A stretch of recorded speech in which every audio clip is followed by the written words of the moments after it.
Hey, it's Judah. I just want to talk about the election today. I think it's going to be huge. I think it's going to be a huge landslide for Mitt Romney.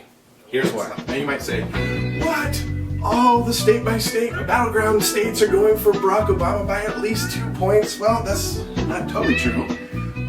And I really have subscribed to this idea. They're mostly put out there by Karl Rove and Dick Morris.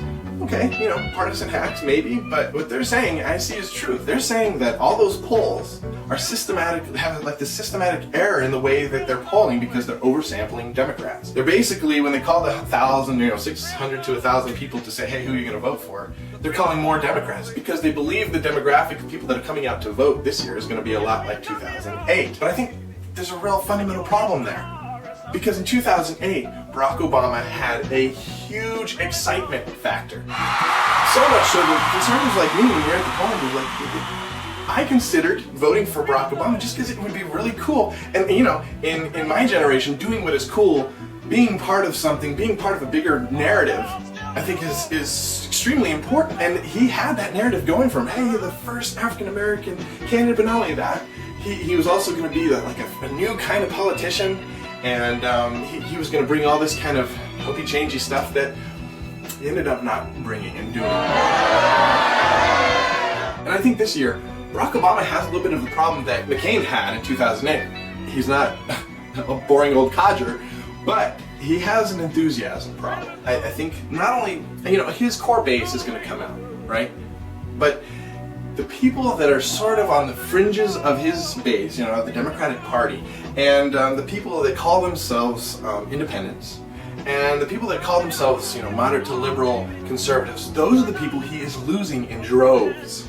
Another problem with the Obama campaign strategy was that a lot of it hinged on the fact that, you know, he was creating a something to be a part of, and in order to have that excitement, in order to have that like feeling that, hey, we're gonna win, and you want to be part of the winners group, he had to stay ahead in the polls. He had to stay a lot ahead in the polls, and really he didn't. Especially after that first debate, once he plunged in the polls, it really broke apart a lot of their strategy, and people started to give Mitt Romney a second look, and they started considering the possibility that Mitt Romney was going to win.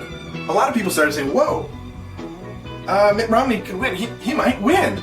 And I kind of want to be on his side. And that's when the crowds started coming out for Mitt Romney, because people started to realize, I really like this guy. Well, I mean, especially in his camp, especially conservatives. But whereas before, even conservatives were like, I don't know, maybe, you know, there was sort of an enthusiasm problem on both sides. But now Mitt Romney has broken through that enthusiasm problem, and it has everybody in his camp, especially, and actually in the independents. He's got a 12-point lead with independents, where people are excited and coming out in droves to his campaign events, and you just see huge crowds, and you're going to see huge crowds coming out to vote for him, whereas I believe you are not going to see the same thing for Barack Obama. But look, we'll know soon enough whether I'm wrong or whether I am right.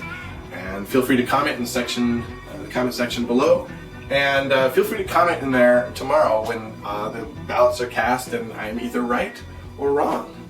I'm not going to say I told you so. I'm just going to be partying like it's 2000. But until I see you again, keep up the good work. Did you see what President Obama said today? He asked his supporters to vote for revenge.